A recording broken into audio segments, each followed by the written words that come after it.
Assalamualaikum warahmatullahi wabarakatuh. Wilujeng tepang deui pamirsa sang Tubados di channel Politikus Cilik.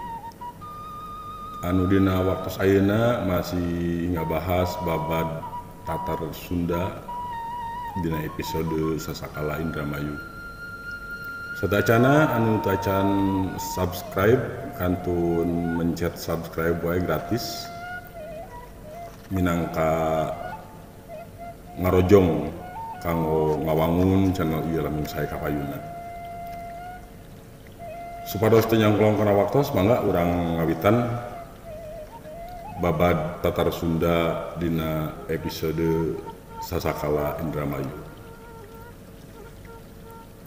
Ocapkeun Wilarodra putra Tumenggung gagak Singalodra. Urang Banyurip Bagelen Jawa Tengah nonoman kermejeuna beuleuh kesentreng. Dedeg sampe rupa hade katambah kasipuh ku pangarti. Elmu lahir elmu batin kabeh nyampak dina dirina. Pantes mun jadi panyileukan manoja teh. Sanajan jadi pemujian sararea, jadi panyileukan anu gareulis, Wiralodra henteu gedag keanginan, henteu unggul kalinduan.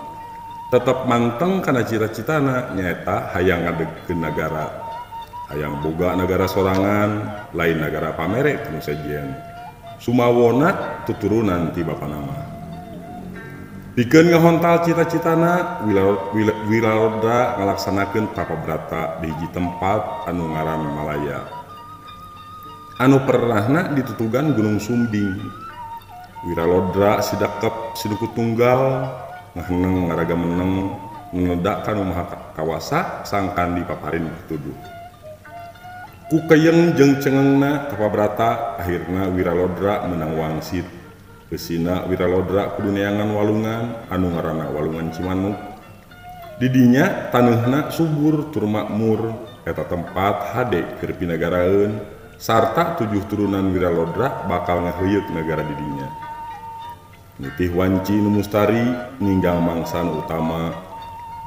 Wiralodra bebeja karamana yen arek lunta ti lemburna, luntakna ka belah kulon, maksudna geus teu galidir deui, rek neangan Walungan Cimanuk, luyu jeung pituduh wangsit teh. Wiralodra lumampah ti lemburna dibarengan ku baturna anu satia, nyaeta anu katelah titinggil. Lumampahna badarat bae mapai-mapai leuweung gledegan, leuweung gonggong si magonggong, leuweung si Sumenem Jati, keuman panonoban siluman sirmin. Leumpangna ti beudang bae da puguh ari reub beuting mah munggah koek mongkleng butara jin. Duanana sarere dina tangkal, neangan tangkal anu badag ngarampidak. Daharna sakapanggihna di leuweung bae bebeutian sabangsaning bongborosan jeung dangdaunan kalan-kalan sok ngorok sasatoan atawa ngalalauk di walungan.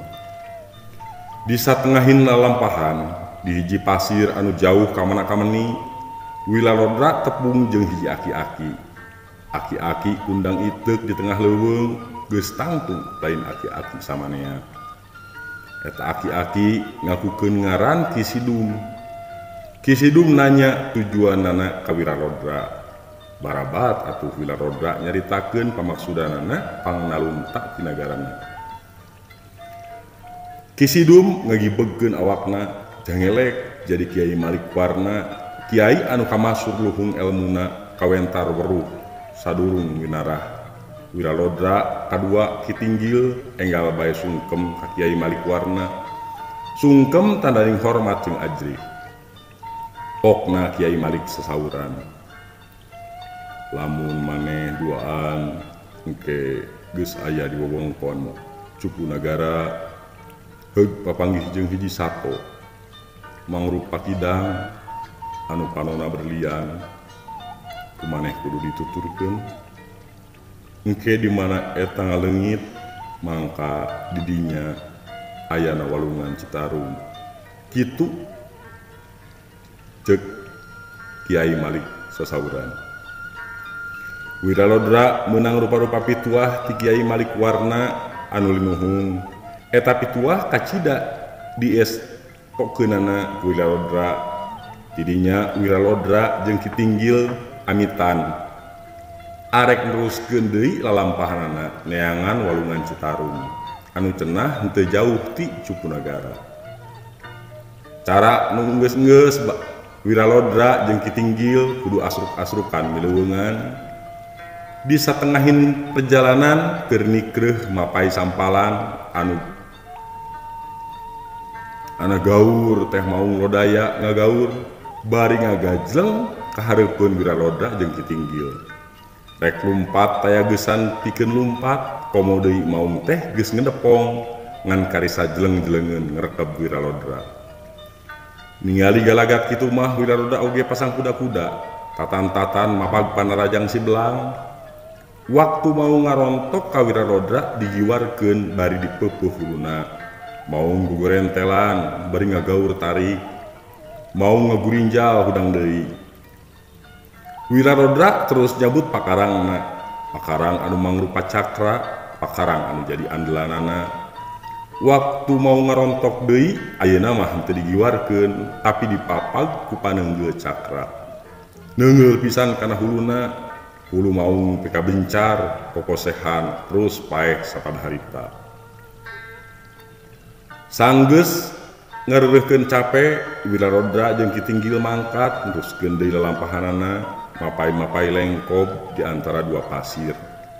Keur ngeunah-ngeunah leumpang teu kanyahoan ti mana datangna. Loh teh aya oray kacida gedena megat nu laleumpang dina liliwateun. Sungutna calawak gede pisan, letahna nu nyagak ulal elo. Sieut atuh eta oray teh nyamber ka Wiralodra. Wiralodra luncat nyingkahan panarajang oray. Wiralodra nyabut pakarangna sanjata cakra anu jadi andelanana. Waktu si oray nyamber deui huluna dibabuk ku cakra satakerna. Sirahna bencar, si oray paeh harita keneh.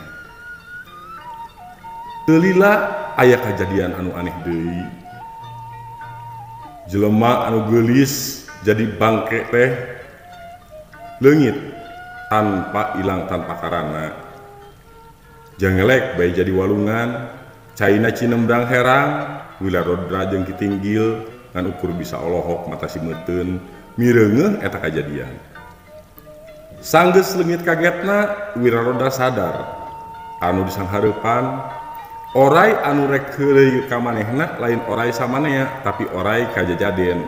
Kitu deui jeung eta walungan, anu caina cinembrang herang, tuluy nyokot sanjata cakra tea. Eta sanjata ditengeulkeun satakarna kana cai walungan anu herang. Walungan leungit sapadharita, leungit tanpa lebih ilang tanpa karana. Jangelek jadi hiji wanoja anu kacida geulisna. Geulis kawanti-wanti endah kabina-bina, geulis taya babandinganana. Eta wanoja ngaranna Dewi Larawana. Ari asalna ti leuweung dirinya. Dewi Larawana terus terang manehna ngarasa kadudut kalbu kapentang asmara ku Wiralodra. Malah aya leuwihna ti eta Dewi Larawana menta dikawin ku satria gandang Wiralodra. Kahayang Dewi Larawana ditolak sapadamayan ku Wiralodra. Dewi Larawana ngarasa dihina lantaran ditorak ku Wiralodra. Tina bogoh jadi cecep. Dewi Larawana ngajak perang tanding nepi ka aya nu ajal salah saurang. Mimitina Wiralodra teu ngalayanan, tapi Dewi Larawana karakah beuki ambek. Henteu tata pasini deui Dewi Larawana narajang ka Wiralodra. Tetela Dewi Larawana teh teu sawongrong, boga elmu jeung kasakten anu luhur. Kapaksa atuh Wiralodra oge ngalayanan. Dur bae atuh perang tanding patutunggulan ngadu kasakten jeung jampe pamake. Beuki perang tanding beuki ragot bae. Elmu panemu jampe pamake geus diketrukeun tapi taya tanda-tanda anu bakal unggul. Wirarodra nyabut senjata pamungkasna nyaeta senjata cakra anu sakti hese babandinganana. Dewi Larawana teu bisa nyangga pulia kakeunaan ku peurah senjata cakra. Dewi Larawana rubuh ngababatang. Tina layon Dewi Larawana bijil haseup beuki lila beuki kanal bae. Les layon Dewi Larawana leungit saperti anu diteureuy bumi. Jangelek jadi kidang kancana, kidang anu matana berlian. Kidang anu keur diteteangan ku Wirarodra luyu jeung pituduh ti Kiai Malikwarna. Kidang lumpat ngablesat tarik pisan ku Wirarodra jeung Kitinggil diudag-udag. Sakapeung mapai-mapai tegalan, sakapeung mubus kana dungus, sakapeung seseleke dinu rembet, pasir, lengkob, jungrang oge disorang. Kidang terus lumpat anu ngudag teu eureun. Tapi aya nu aneh, eta uncal lumpatna siga nu ngoconan. Lamun anu ngudagna jauh, lumpatna ngalaunan siga nu ngadagoan. Lamun anu ngudagna geus deukeut, lumpatna narikan deui. Lamun anu ngudagna leungiteun tapak, manehna siga nu ngahaja nembongan. Anjog bae ka hiji tempat, les bae kijang teh leungit. Leungit tanpa lebih ilang tanpa karana lir anu diteureuy leuweung rotan. Wiralodra jeung Kitinggil eureun di dinya tuluy duanana ngareureuhkeun ka Cape. Cape urut ngudag-ngudag kidang kancana anu matana berlian teh.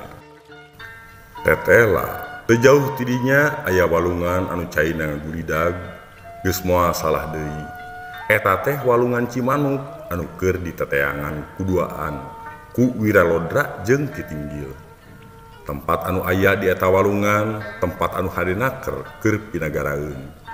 Isukna Wiralodra jeung Kitinggil ngabukbak leuweung rek ngababakan nyaeta nyieun lembur anyar di dinya. Kitu deui jebul teh dua makhluk aneh. Cenah mah siluman anu ngageugeuh eta tempat. Di dinya teh cenah karajaan siluman anu datang teh rajana pisan jeung patihna. Ngaranna Raja Budi Paksa jeung Patih Bujaris.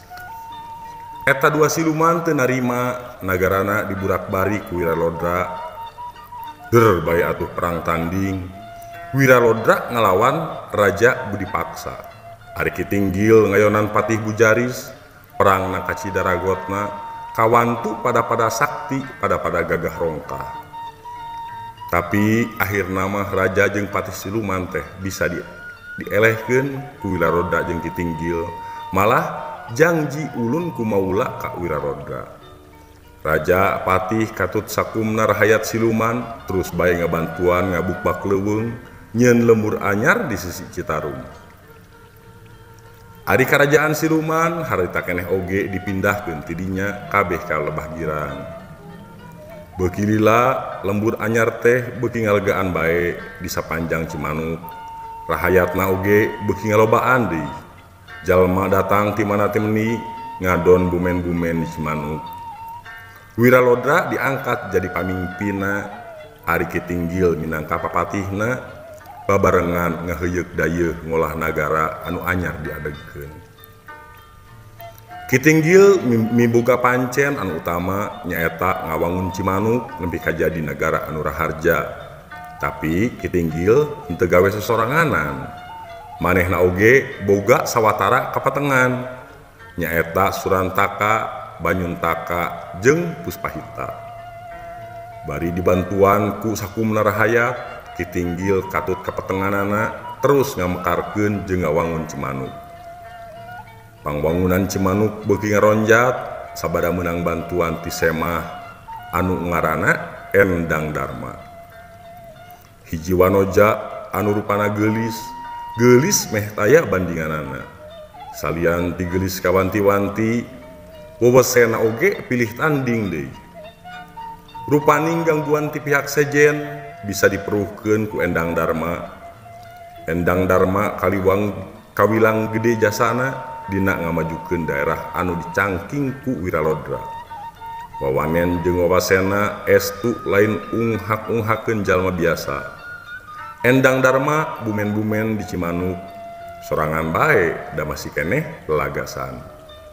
Endang Dharma kawilang awewe masagi sarta henteu lebar ku elmu jeung pangartina. Di Cimanuk Endang Dharma ngajarkeun rupa-rupa pandika jeung elmu tatanen. Salianti eta oge Endang Dharma ngajarkeun rupaning elmu kasakten. Dina hiji mangsa Wiralodra ngerasa penasaran hayang nguji kasakten Endang Dharma. Der bae ngaduwesen jeung kasakten ngetrukeun elmu lahir elmu batin. Tapi henteu nepi ka tutumpuran. Endang Dharma eleh jajaten teu sanggup ngayonan kadigdayaan Wiralodra. Endang Dharma ngaku taluk ka Wiralodra sarta janji rek terus satekah polah ngawangun jeung ngamekarkeun Cimanuk. Ngan aya pamentana ka Wiralodra teh pikeun tanda pangeling-eling. Endang Dharma miharep eta daerah teh dingaranan dumasar kana usahana duaan. Ngaran nagara anyar di sisi Cimanuk teh kaangin-angin ka mana-meni. Tungtungna ka emper-emper ka Cirebon. Sultan Cirebon ngarasa tugenah lantaran Wiralodra dianggap cucungah. Teu menta idin heula ka Cirebon basarek ngawangun daerah anyar. Padahal cenah eta daerah teh kabawa keneh ka Cirebon. Tidinya Cirebon ngirimkeun pasukan pikeun ngajorag Cimanuk. Pasukan anu lengkep tur samakta pakarangna. Eta pasukan dipimpin ku Arya Kemuning. Maksudna tayalian sangkan Wiralodra taluk ka Cirebon. Lamun henteu lemburna diburak-barik, dihuru ditumpur diludeskeun. Pasukan Cimanuk oge henteu cicingeun, sanajan pakarang masa aya-aya henteu gimir henteu galideur ngayonan musuh anu ngarurug. Pasukan Cimanuk diluluguan ku Endang Dharma, der bae atuh perang campuh. Balad Cimanuk aya di pihak anu unggul, pasukan Cirebon kabur katawuran. Sanggeus eta kajadian, wewengkon anu dicangking ku Wiralodra sacara resmi dingaranan Dharma Ayu. Asalna eta ngaran tina ungkara Endang Dharma anu ayu. Ayu teh hartina geuris campernik, tuluy robah jari Indramayu, tur nelah nepi ka kiwari. Dicutat di blog http://dongengwingblogspot.com. Rupina musakitu pamirsa anu tiasa dipintonkeun, mugia tiasa dicanak anu saena, mugia janten tuntunan ka urang sadayana yen ngabela negara, ngabela rakyat eta jadi hiji kewajiban pikeun rakyat jeung pamimpin anu hade. Oge nyaeta pamimpin anu ngaheuyeuh nagarana sarta rakyatna sangkan subur makmur loh jinawi. Billahi taufiq wal hidayah. Wassalamualaikum warahmatullahi wabarakatuh.